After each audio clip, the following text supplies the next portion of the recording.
Although I think I mean his acting was really good, but I think some of the parts, some of the things he had to say, I thought would be really hard for anyone to pull off. So I was a little bit.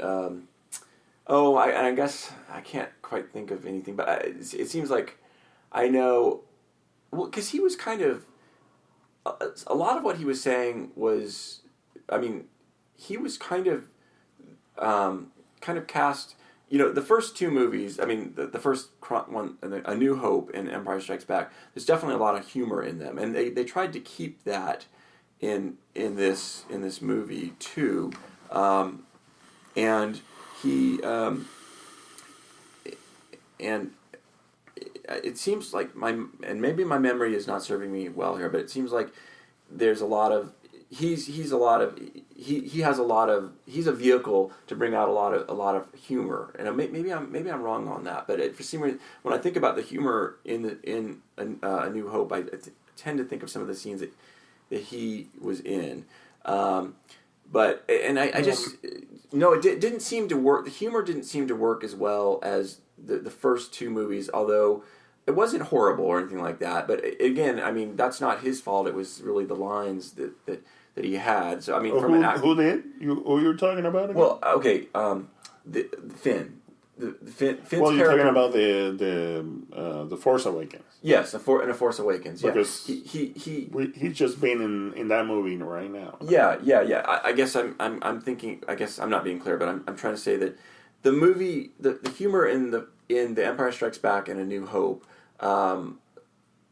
seemed to be a little bit better than the humor in this one, and in part I think it was because really the lines that the characters were given just wasn't as funny somehow or whatever, but I do think that they tried to pull it off. I mean, I thought he did a good job. Well, I don't know. I don't even know what I'm saying. He's a new. I mean, he's definitely. Well, he's a new character, and he just broke off from the regimented life of Stormtrooper, and so he's kind of like freaking out a little bit in thinking and just planning as he goes. So his reaction is definitely a little bit hyper, and under the circumstances is understandable. So there's a lot more that we're going to learn about him. So for the first time, I thought he was just fine. It's a new character with a slightly new direction, and it was refreshing to see him, and I think we'll definitely see more of him. And so I'm happy with Finn in his in whatever part he's going to be playing in the future. So looking forward to that. Excuse me. Yeah. And I know.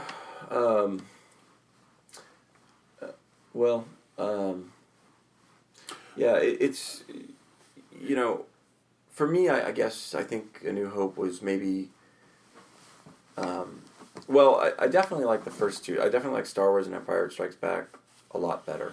But I do think A New Hope was better than the prequels, which is a good thing, because I had a very low opinion of the prequels. The prequels was George Lucas had a big hand on that. He wanted to tell his story. He always said that he wanted to tell his story and the full story, and that includes the events of the prequels. And they weren't all the same as the Star Wars and Return of the Jedi, and I mean the Empire Strikes Back and Return of the Jedi, which was more like the climatic conclusion of the series compared to the first three.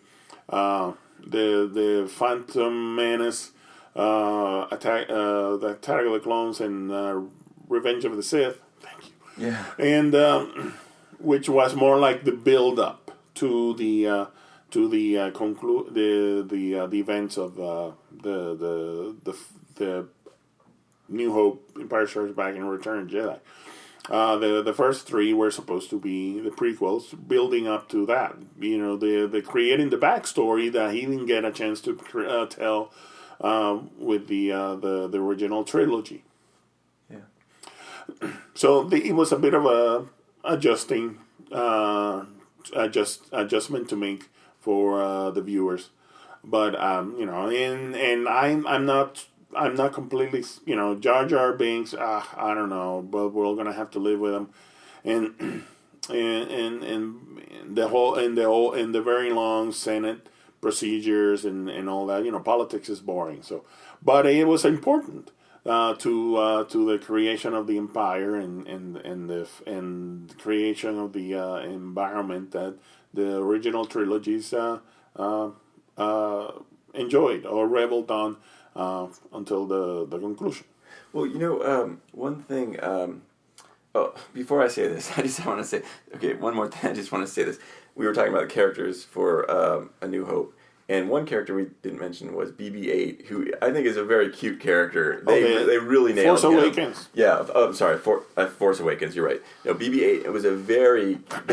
I really had almost an emotional attachment to that little droid. He was a very cute little droid, and he really made you feel like he was almost like a pet or something like that. Like he was so cute. You were almost rooting for him. You didn't want him to get, like when that woman, when that guy who's giving that woman food for credits or whatever behind that, I don't.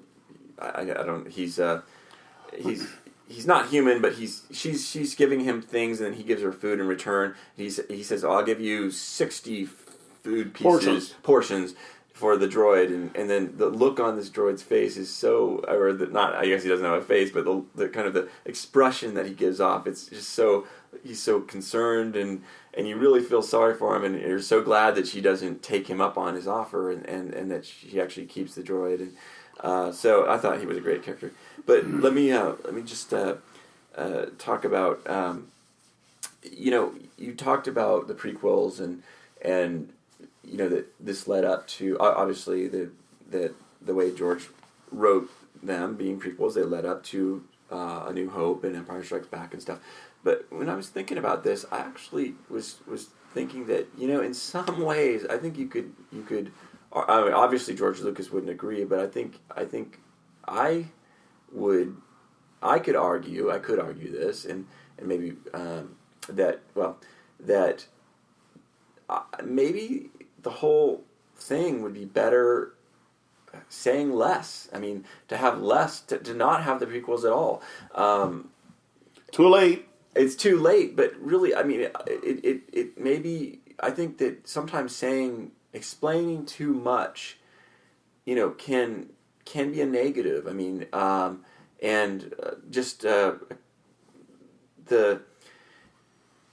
if we just saw Star Wars and Empire Strikes Back, and then, I mean, while I do think that the Return of the Jedi went downhill a little bit from there, but it was still okay.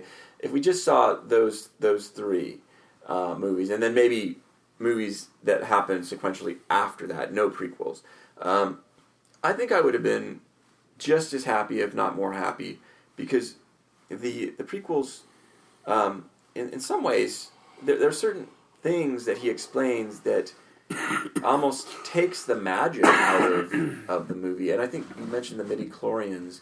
That was a big deal. That a lot of people were like, "What?" Yeah. And they were a little disappointed, but what are you gonna do? There you go. Yeah. And again, and then I all of a sudden I thought about that.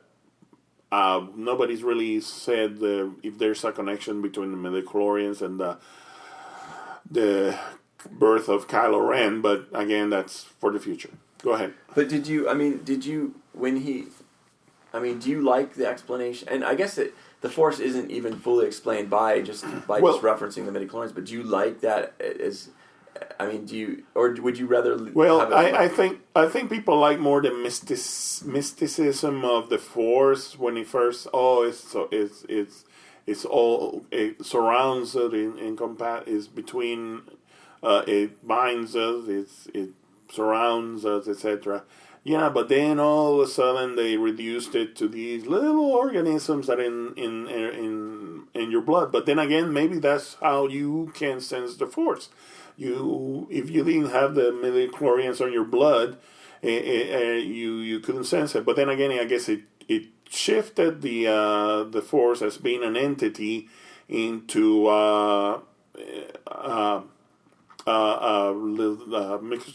microscopic organisms in your bloodstream that if you didn't have them, you couldn't sense the force. Mm-hmm. So then, it kind of takes away a little bit of the force's, I guess, personality, individuality, and it's not just because of the force, but because of the little organisms in your bloodstream that you can sense the force. Mm-hmm. So, a lot of people didn't like that. They liked more the mystic force that it's all-knowing and it's out there.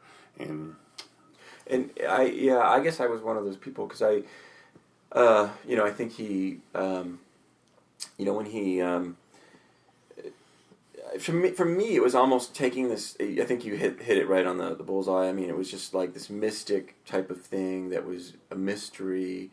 And I would have maybe enjoyed learning some more about the mystery, but nothing that kind of violated the coolness of the mystery, I guess you could say, or that kind of reduced the mystery, and it kind of made it almost like scientific or something like that. It kind of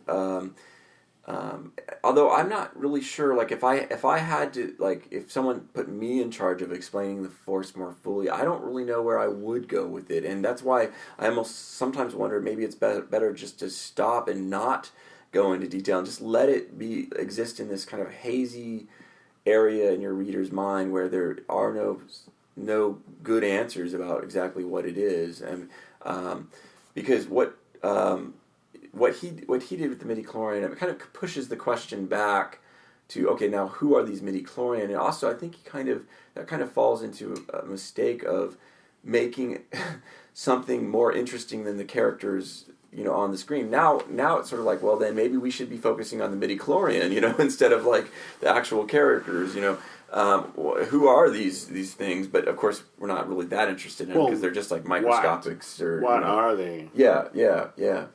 But how do you? I kind of. Is it a virus? Yeah. I mean, I got a certain sense about the Force from Star Wars and The Empire Strikes Back, and it was like, I guess, it wasn't something that could be scientifically studied too much. And now, and in the prequels, you find out that they even have these like almost like these readers that you can just immediately read someone's test their blood, and immediately know how they are with that. The count. Yeah. Midichlorian count. Yeah, but I would have kind of preferred it being something that was left so mysterious that it wasn't even something that was maybe even entirely known about by even the people in the universe that Star Wars exists in, where maybe it was kind of speculated on, but that's a good question. I mean, like, how much did people there know about the Force? I mean, we know that at one time in either Star Wars and Empire Strikes Back, I can't remember. Oh, I think it's Star Wars, where someone says, you're the only member of your ancient religion, and he said your lack of faith troubles me, after he almost chokes the guy. And in the Death Star meeting room, Darth Vader and one of the generals, and they're having a meeting. Yeah. So somehow your lack of faith even though you would think this would be a very, I mean, but I like that. I like that how just people didn't. It wasn't I'm sure part of most people's lives. It wasn't like people were sitting around thinking about the Jedi's all the time or thinking about the Force. They were a lot of knowledge. I'm sure a lot of knowledge got lost after the fall of the Jedi, and the science of the Force. I mean, it was the Jedi that kept that information. And it's probably it's secret information. They didn't reveal all their. They had information that they kept secret. So the physics, the medical aspect of the Force, let me put it that way, the medical aspect of the Force, I mean, it was something that they were the experts on. And after a while, not everybody knew all the details outside of the Jedi Temple. I think I would have liked that more if maybe there were more time lapsed between, so that it really had been something that, very, like maybe if there were like, say, 10 generations or even 1,000 years old, and this ancient thing, where people did know about it at one time, but then it had really gone into complete almost, what's the word? Complete secrecy, or just completely hidden from, or just almost disappeared basically from human consciousness or something like that, and then in A New Hope it was kind of beginning again or something like that. I think I would have preferred that, but no, but because in the beginning in the days of the Republic, basically the Jedi were a secret club. That only certain people could join. And, of course, they had their secrets and their information about what made them Jedi. And, they didn't share it with everybody. And once they got destroyed, all that knowledge gets lost. It all becomes, for the general public, it all becomes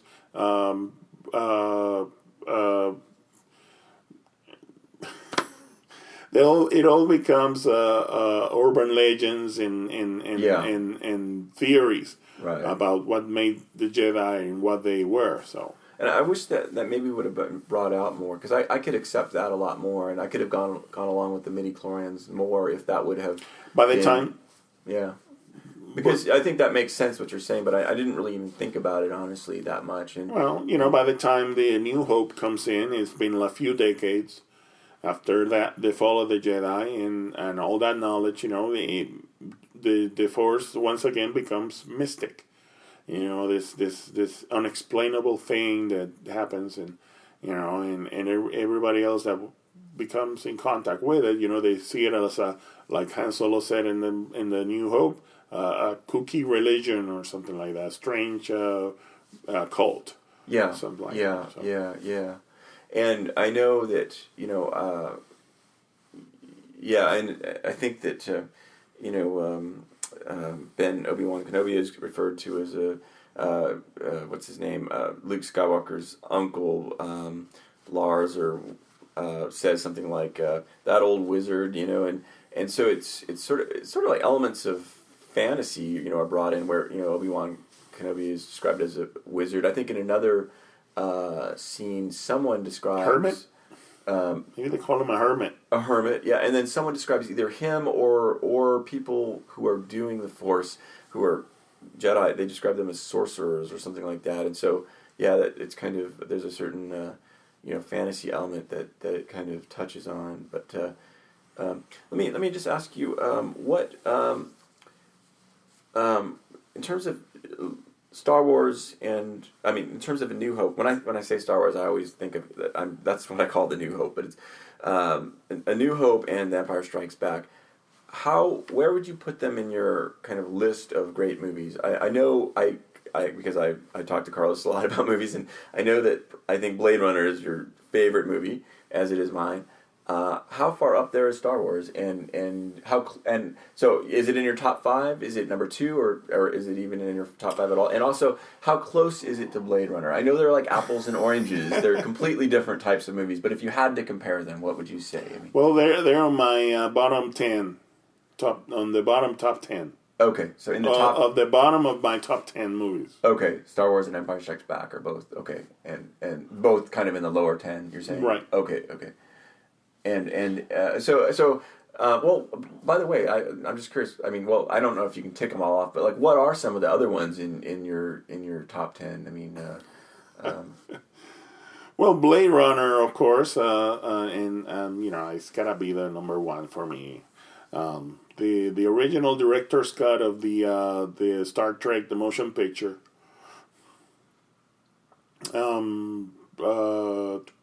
Did you say Star Trek? Yes. Trek. Oh, you like Star Trek? Okay. Well, the original motion picture, I like. There was the theatrical release, and then they made a director's cut a few years later that mostly played on TV. And there's a DVD, only a DVD. There's no Blu-ray of it, and very hard and kind of hard to find DVD also. But and I got a copy of that, and I enjoy it very much. Because I enjoyed it whenever that Star Trek the motion picture came out. I liked it. I liked it a lot when I was young. It was like a couple of years after Star Wars, and I saw it on TV, HBO, that sort of thing. Okay. Back then, and it's become a favorite of mine. Some people don't like it. Star Trek is a whole different thing. I know. Yeah, that's a discussion we'll have to have, Star Wars versus Star Trek. There's that Alien, the Ridley Scott Alien movie, which again came out like 2 years later or so from Star Wars, and it made a big impression because of being a horror movie in space. Yeah, he did Alien before he did Blade Runner, didn't he? I think he did. Blade Runner is later, so yes, I think he did. I think that was his first breakthrough. The studios again were trying to have their own Star Wars, but then again, this is Fox too. 20th Century Fox did Star Wars, and then they did Alien, or Ridley Scott movie Alien, and they were successful in their own way because Alien was an R-rated movie. It was a horror movie in space, but it became also a big top 10 greatest science fiction movies of all time kind of movie. So yes, there you go. I think I said everything. Yeah. Well, I guess why? I mean, and certainly, I mean, like, okay, I'll just spit out the question. Why do you think Star Wars, A New Hope and The Empire Strikes Back, why are they so good? I mean, if you had to explain it, like, why... Okay, let me just say... I'll just say, we know the music's great, okay? The music is really good, but and the special effects and some of the visuals, but, like, in terms of the story and the characters and stuff like that, what is it about them that really did something to you to really turn you on, and you brought up Star Trek, and let me just say I've always thought Star Trek was so cold compared to Star Wars being so warm. Now, is that something you feel at all, or do you feel that they're both very warm films? Well, no, I mean, I guess if you put it that way, I can see where you're coming from. But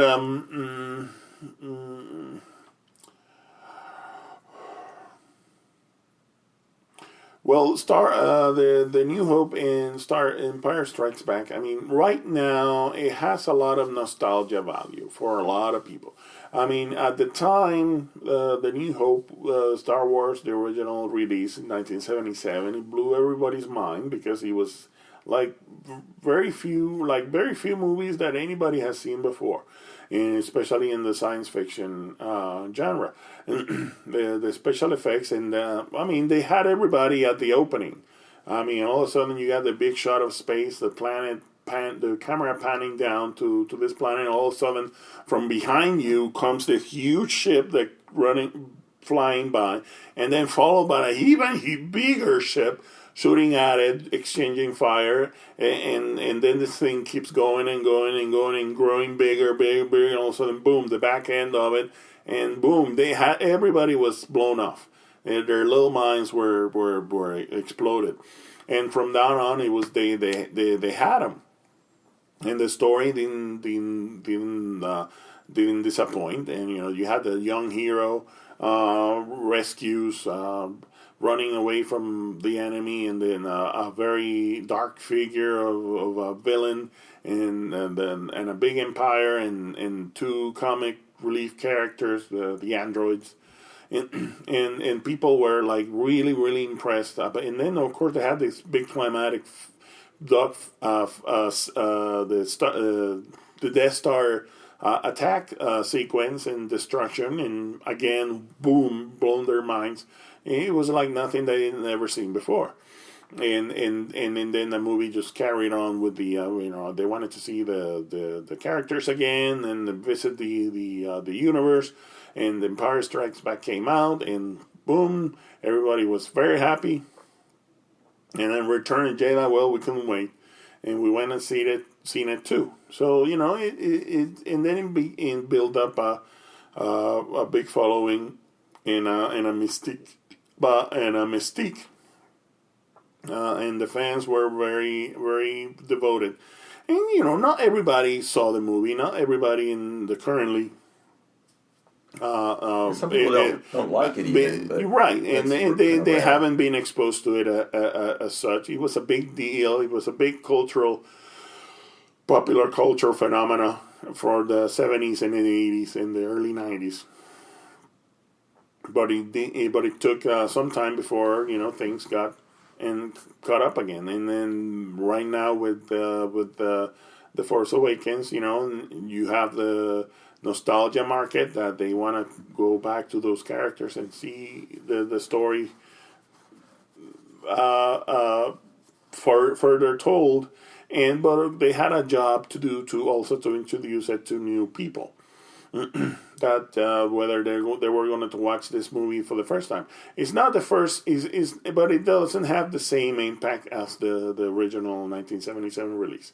We've over the decades, recent years, we've seen all kinds of science fiction spectacles and special effects spectacles, and we're used to it so much. Mm-hmm. It's very hard to wow somebody, mm-hmm. But even today with the Force Awakens, there was a lot of new technology that was used on the special effects that created new points of view. You have more dynamic dogfights of the X-wing fighters and the TIE fighters. A lot of more freedom of movement and new perspectives where they could give new kinds of shots of put you right there on the ship as it's maneuvering and see the landscape changing as the ship moves, and that certainly gives it a new intensity. But again, we've seen so many things in the years before. Avatar and you name it. Yeah, with the digital. It's kind of hard. It's kind of hard to get wowed by special effects. We've become very accustomed to it, and so it's important so that they provide a good story, a good story too. So they'll never be able to match the wow factor in 1977. That was a big part of what the popularity of the Star Wars franchise in the beginning. So hopefully they can just do it justice this time in the present. And never mind the Avatar. You have the Marvel movies with the Marvel superhero movies and their special effect. Heavy special effects movies, Transformers, and it's like we're tired of seeing those damn robots, and who cares anymore? So Star Wars, the Force Awakens has a hard time, has a especially hard time to attract people and make sure that they're interested. And the special effects is not going to be the big draw for new viewers. But they have to create the angle, so they have the new characters.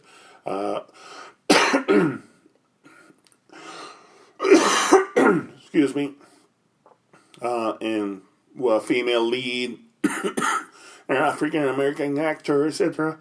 So they have new challenges to the movie producers, new challenges for the current audience, in order to attract new viewers. Mm-hmm. Yeah, I saw Carlos and I saw we in kind of in preparation. Well, I don't even know. Actually, I wasn't in preparation for this because we didn't even know we were going to be doing this. But I think in preparation for The Force Awakens, we actually saw a lot of the Star Wars films over again, including A New Hope and The Empire Strikes Back, and some of the prequels. Although I didn't think we didn't get through all of them, but we saw at least one of the prequels. And I've seen it many times. So yeah. For me, it's nothing. They don't have anything new. Yeah. And then right before, and then when I saw them with you, I actually thought The Empire Strikes Back was I was more drawn in, and A New Hope. I mean, I liked it, but it didn't do a whole lot for me, which was it was good, but then I don't know if I told you this, but right before, maybe like within the last week and a half, I saw A New Hope. I watched A New Hope again. Oh no, I watched them both again actually, and I was really drawn in. I was really drawn in by and we probably have to wind this down pretty soon because we're already over an hour. But I was really drawn in by A New Hope. I was really moved by it, and I think it's interesting. I guess trying to write my own novel. I guess it's interesting to think about why I was moved by it. Why I was so moved. I mean. Yes, I mean, because at this point, looking at it again, it couldn't. While at the time, you're absolutely right. The special effects were totally groundbreaking. Of course, the music was fantastic. There were a lot of kind of firsts with that movie, and even Ridley Scott, actually, I believe, said at one time that he considered Star Wars just an excellent movie, and he has such a strong visual sense and so it was of course, and then John Williams, the composer, did such a great job with the theme songs and stuff. I mean, they were so moving and right, and just nice to. I even I was tapping them out in little 3 chords at the piano. It's just nice to even play it, just nice songs. But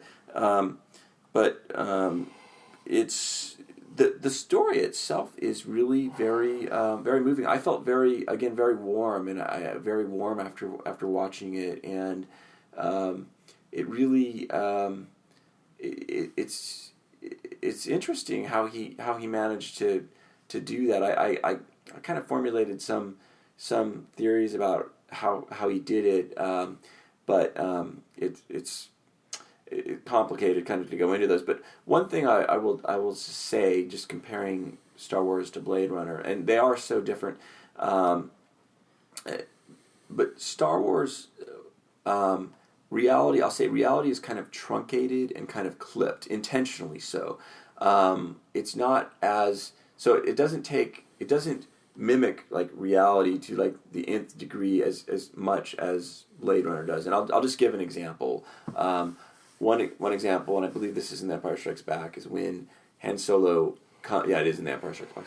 Han Solo has just been tortured, and and I guess it's because they want Luke Skywalker to sense that he's been tortured and to come and save his friends so they can trap Luke. But he's been tortured, and then he's released, and he goes in to see Chewbacca, or he's kind of thrown into the same room Chewbacca's in, and he goes, I feel terrible, and it's kind of funny, and everyone laughed in the theater, and it's kind of humorous. But I think Han Solo being Han Solo. Yeah. But I mean I think that just shows how that consistently throughout both films. I mean, Lucas did kind of truncate reality because I mean, a real kind of portrayal of someone who's just been tortured would be different. I mean, torture is very painful, very serious. It's incredibly emotional, intense experience, and there's nothing to laugh about, when it comes to actual torture. But, and I'm not saying that what happened here is bad, because it wasn't. It's this truncated kind of reality. Reality is kind of just truncated. There are a couple other examples, really good. Actually, it's throughout the whole film. It's done consistently though, so it's like very uniformly done throughout the whole film. So it oddly enough, it creates its own reality, and it seems really real actually, because he's very consistent to truncate reality consistently. Well, it just occurred to me. He kept it from becoming dark. Yeah. It doesn't. Although although, they blow up a planet and kill 6 billion people. It's like, oh, geez. And speaking of that, in A New Hope, this film that just came out, I'm sorry, The Force Awakens, I keep on getting the names wrong. In The Force Awakens, I thought that the director did not do as good of a job as Lucas did with keeping that consistent truncated reality, because thank goodness, because he's not George Lucas. Right.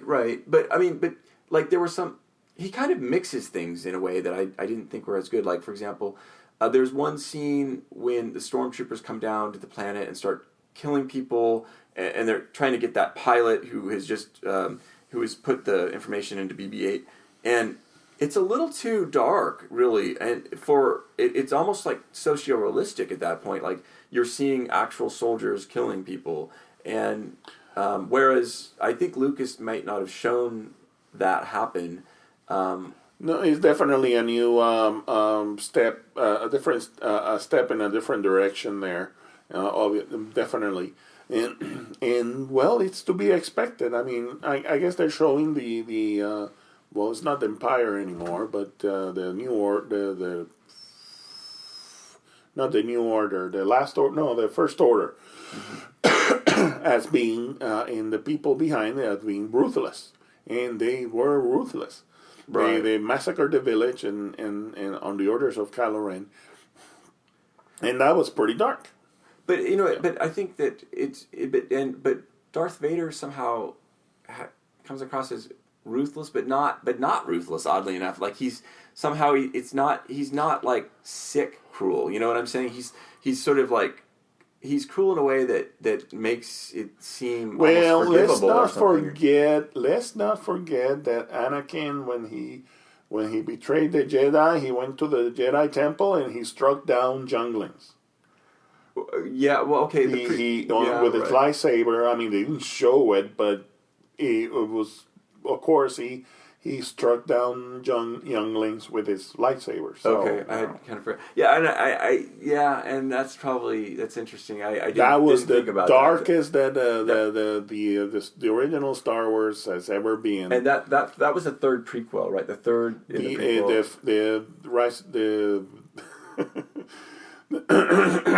The Return of the Dark. The Sith. Yeah, the Return of the Sith, I think it was. And I think that was the dark. That was very dark. That was a really dark one. But the first two aren't really dark. Everything happens, in a far away. They blow up a planet and kill 6 billion people. Well, it's kind of like there's a certain safe distance between the characters and that event. Yeah. And Darth Vader doesn't. And Darth Vader is bad, but he didn't go out. Well, he didn't show it, but he did, I guess, torture Princess Leia for a bit. But again, there were no marks, and she was very, very good, physically after the event. She's still sassy, as so always. they weren't very specific about what torture she was subjected to, but they didn't make a big deal of it. They didn't show any details. So again, it wasn't until Return of the Sith that it really got dark, and that was Anakin killing the younglings. Yeah. So. Yeah. Well, there's so much more we could say, but we have gone over an hour and 14 minutes already. So I think we probably need to say we've certainly gone through a lot, and I think that I need to go have dinner. Yeah. All right. Well, may the Force be with you, Carlos, and have a good dinner. May the Force be with everybody. All right. Good night, everyone. Good night.